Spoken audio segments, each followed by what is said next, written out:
The recent tragedy at United Healthcare shook the business world. But here's what's truly alarming: 58% of CEOs have received physical threats just for taking positions on social issues. I'm Julian Hayes II, and today we're talking about something that affects every leader, not just those in the Fortune 500. Now, let's be honest, leadership is already demanding enough. The relentless pace, the constant scrutiny, the pressure to perform can be extremely overwhelming at times and can fracture relationships and many other things. But there's a critical challenge that often gets overlooked until it's too late, and that's personal safety and security. In today's hyper-connected world, where every post, every comment, and appearance is instantly visible to millions, anonymity isn't just rare, it's practically impossible now. And this sort of visibility comes with risk that extend far beyond the boardroom, far beyond the office. This isn't just about physical protection now. It's about maintaining the mental clarity to lead effectively, not just in our businesses, but with our families and even with ourselves now. And I want to address the elephant in the room when we hear about executive protection. Many think that executive protection is only for tech billionaires who are spending millions on security. And yes, Meta spends 20 million annually protecting Mark Zuckerberg. Alphabet allocates around 6.8 million or so to their CEO. But here's the reality, though. In today's hyper-connected world, leaders at all levels face unprecedented exposure and risk. And you don't have to have $1 million budget to do this. There's basic things that we all have to take into account. We all have to keep in mind as we go along this journey. And so I want you to think about this. You post a family vacation photo on LinkedIn, and it seems harmless, right? You're just posting a good time of your family and all this stuff, building your personal brand, connecting with people, and all those good things. But that simple post technically reveals your location, your family members' faces, maybe even details that your home is being empty. And another scenario, consider that keynote speech that you're giving next month. The event details are public, your schedule is predictable. Each of these normal leadership activities increases your visibility and potentially your vulnerability. Now, this isn't about paranoia, though there is a very good book on a side note called Only the Paranoid Survive. This is just about practical preparedness. And when we think about practical preparedness, and this is something top of mind for me, and just because I have prepping for this episode, I did a little reading just to see what are some basic guidelines that I think would be applicable to you all. And there were 3 dimensions of this. And executive protection is not just about having a security detail. I think of it and have concluded that it's a comprehensive approach, actually, that can start with, first and foremost, now a digital presence protection, a digital presence strategy for that. So this is going to be different for each of us.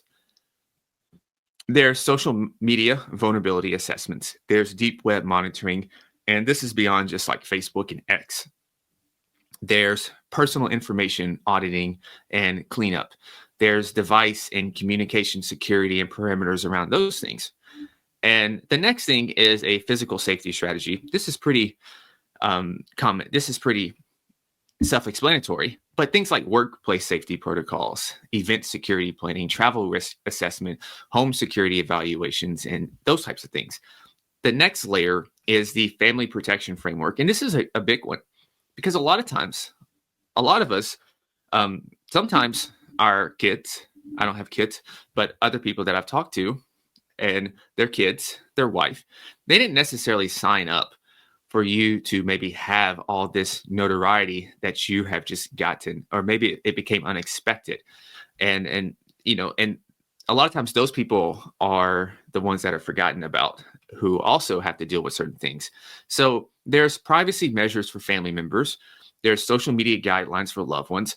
I know for me, I gave myself a rule of not to really post a lot of personal stuff on social media. So I keep my social media as of now pretty professional, and it's just about stuff of concerning executive health, where it is just me working out, me going for a run, me sharing this material, sharing articles that I write in my Forbes column, but it's nothing of like personal stuff. And I think this is going to be different for each of us, and we have to each come with our own types of philosophies with that. Um, there's other things such as school and activity security awareness. That's a big one as well. And then emergency response protocols. Now, these types of things it's a lot to chew on. You're not going to get this all at once. This is probably a pretty long-term plan of just getting one thing by the other, brick by brick.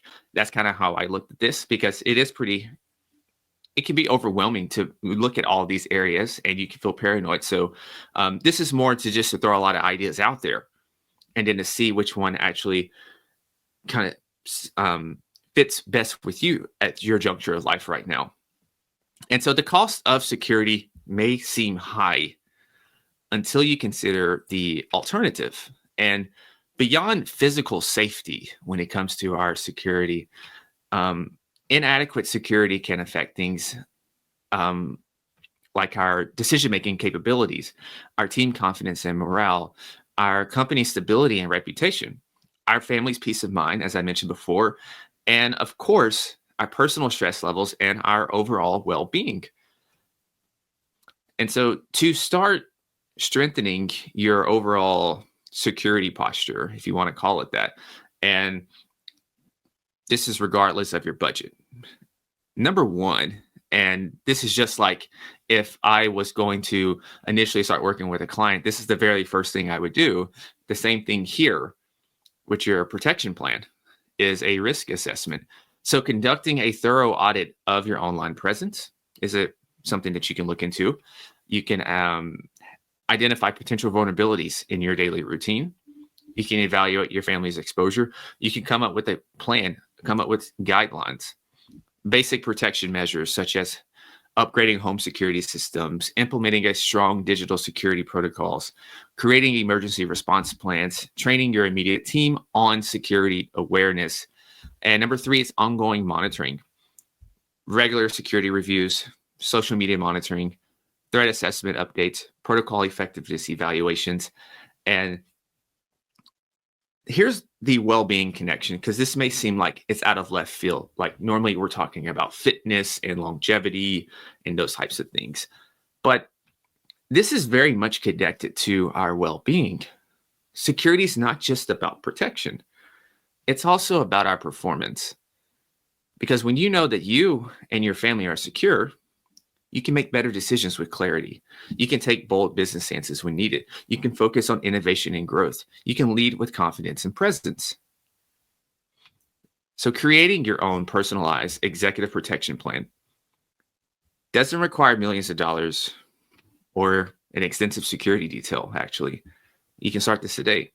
It's about taking smart, measured steps to protect what matters most: your mental well-being, your family's peace of mind, your ability to lead with clarity and confidence.